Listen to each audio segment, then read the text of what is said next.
বগৰীৰ টেঙা মিঠা জ্বলা আচাৰ চাওকচোন কিমান জুচি হৈছে দেখিছেনে আৰু ৰংটো চাওকচোন খাবলৈ যে ইমানেই ধুনীয়া হয় নহয় আৰু এনেকৈ যদি বনায় আপোনালোকে এক বছৰলৈ একদম ধুনীয়াকৈ থৈ দিব পাৰিব কোনো টেনশ্যন নাই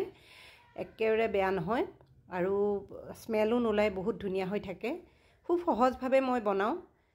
ভাবিলোঁ আজি আপোনালোকৰ লগত ৰেচিপিটো শ্বেয়াৰ কৰিম গতিকে আপোনালোকে শেষলৈকে চাই থাকিব মইনো কেনেকৈ বগৰীৰ টেঙা মিঠা জ্বলা আচাৰ বনাওঁ আহক ভিডিঅ'টো আৰম্ভ কৰোঁ দৰ্শকসকল পুনৰবাৰ মই মামনে মোৰ চেনেললৈ আপোনালোকক স্বাগতম জনাইছোঁ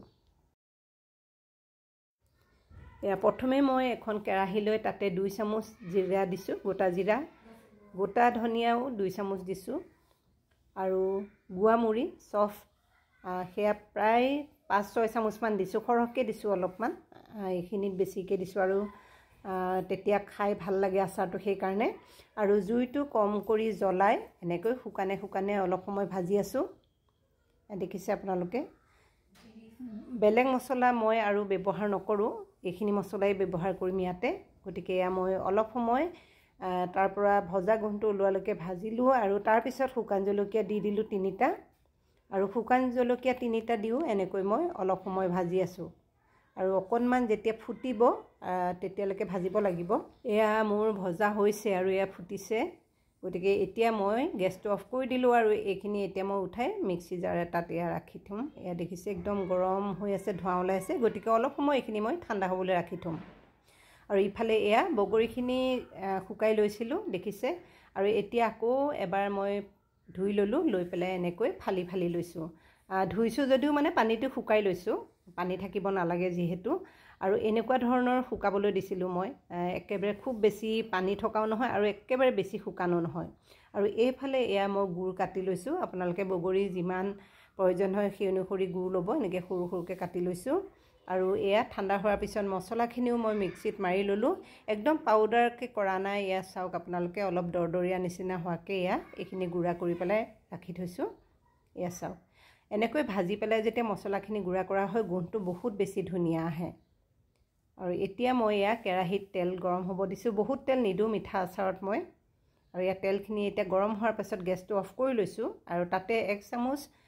পাঁচফোৰণ দিলোঁ আৰু এতিয়া মই বগৰীখিনি ইয়াতে দি দিম বহুতে কেঁচাতেও বনায় মই কিন্তু পকা বগৰী অলপ ৰ'দত শুকুৱাই লৈ বনাওঁ যদি অলপ শুকুৱাই লোৱা হয় তেতিয়া সোনকালে বেয়া হৈ নাযায় কিন্তু একেবাৰে টান হৈ শুকাবও নালাগে অৱশ্যে আৰু এয়া চাওক এতিয়া বহুতখিনি দেখিছে নহয় জানো যেতিয়া এয়া ভাজি থাকিম তেতিয়া কমি কমি আহি থাকিব মই গেছটো আকৌ জ্বলাই দিছোঁ কিন্তু সিমত কৰি লৈছোঁ আৰু লৈ এয়া লৰাই লৰাই ভাজি আছোঁ তেলত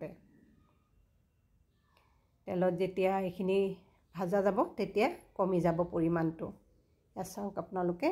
আপোনালোকে কেনেধৰণে বনায় জনাবচোন মই এনেকৈ সাধাৰণভাৱে বনাওঁ আৰু 2 চামুচমান নিমখ দিছোঁ যিহেতু বগৰীটো বহুত টেঙা হয় সেইকাৰণে নিমখৰ অকণমান বেছিকৈ দিছোঁ আৰু অকণমান নিমখ দিলেও খাই বেছি ভাল লাগে আৰু এয়া দিয়াৰ পাছতো পুনৰ এনেকৈ ভাজি আছোঁ অকণমান সময় কম জুইতে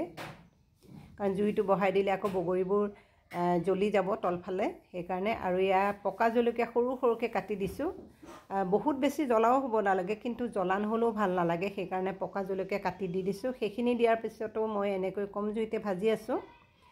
আপোনালোকে যদি মোৰ ভিডিঅ'টো ইউটিউবত চাই আছে যদি মোৰ চেনেলটো ছাবস্ক্ৰাইব কৰা নাই প্লিজ চেনেলটো ছাবস্ক্ৰাইব কৰি দিব আৰু এতিয়া সেয়া কাটি লোৱা গুড়খিনিও তাতে দি দিছোঁ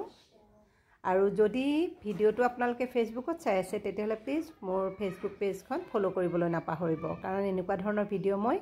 দি থাকোঁ আৰু এতিয়া গুড়খিনি দিয়াৰ পাছত আৰু দেখিছেনে কেৰাহীটো একে ভৰ্তি হৈ গ'ল কিন্তু লাহে লাহে এনেকৈ লৰাই থাকিলে গুড়খিনি যেতিয়া গলি যাব বগৰীখিনি তাতে মজি যাব কমি আহিব আৰু চাওক দেখিছে গুড়খিনি গলাৰ লগে লগে পৰিমাণটো কমি কমি আহি আছে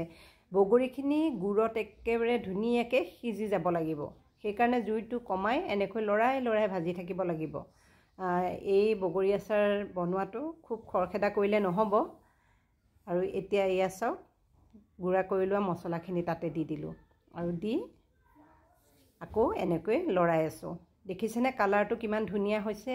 আৰু কিমান জুচি হৈছে চাওকচোন এনেকুৱা ধৰণৰ আচাৰ ৰুটি পৰঠা ভাত সকলোৰে লগত খাব পাৰি আৰু এই ধৰণে যদি আপোনালোকে বনায় অকণমানো পানী নিদিয়াকৈ তেতিয়াহ'লে 1 বছৰলৈ আপোনালোকে নিশ্চিন্ত হৈ থাকক। 1 বছৰতকৈও বেছি থাকে, কিন্তু 1 বছৰটো গেৰাণ্টি। আশা কৰোঁ আপোনালোকে মোৰ ভিডিঅ'টো চাই নিশ্চয় ভাল পাইছে। গতিকে লাইক শ্বেয়াৰ কৰিব আৰু কেনে পাইছে কমেণ্ট কৰি জনাবচোন, মোৰো ভাল লাগে। আৰু পুনৰবাৰ কৈছোঁ, যদি মোৰ চেনেলটো ছাবস্ক্ৰাইব কৰা নাই প্লিজ ছাবস্ক্ৰাইব কৰি দিব। এনেধৰণৰ সৰু সৰু ভিডিঅ'লৈ মই আকৌ আহিম। শেষলৈকে চালে বহুত বহুত ধন্যবাদ।